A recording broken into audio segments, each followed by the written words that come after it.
C'est le printemps, la période où l'équipe Galliform en charge du programme effectue les captures des espèces adultes. Jean-Pierre, Pierre, Thierry et Sophie sont tous équipés pour se rendre à un point repéré de capture près du col du Noyer, sur le secteur de Girpeau plus précisément.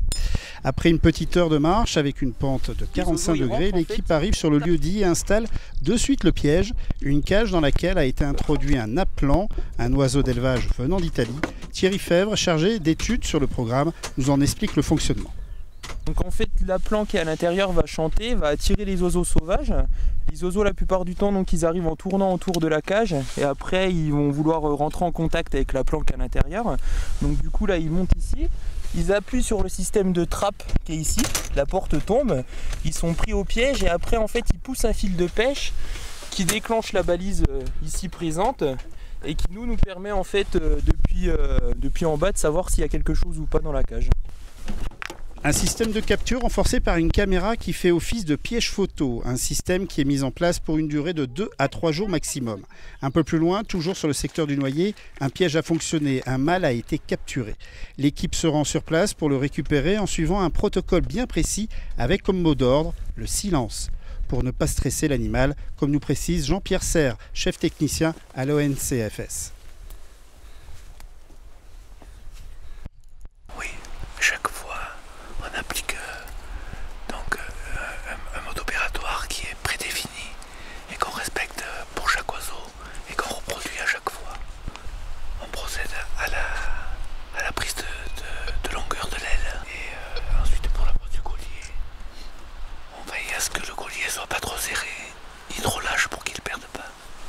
Après lui avoir donné un nom, Help, pour cet individu concerné, un collier émetteur radio VHF est fixé autour du cou avant de le relâcher. Un système qui permet un radiopistage sur près de 100 km, comme nous explique Sophie Tangise, chargée de mission.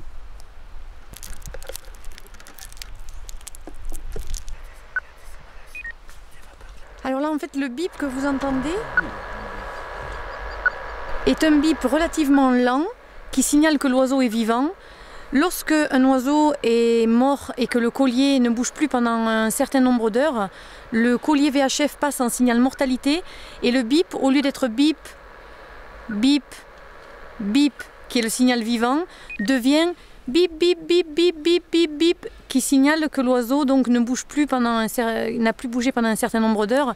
Et donc là, nous allons sur le terrain pour retrouver le collier et vérifier donc les causes de la mortalité de l'oiseau. Avec toutes ces données récoltées grâce au collier, des cartographies précises sont élaborées par individus capturés.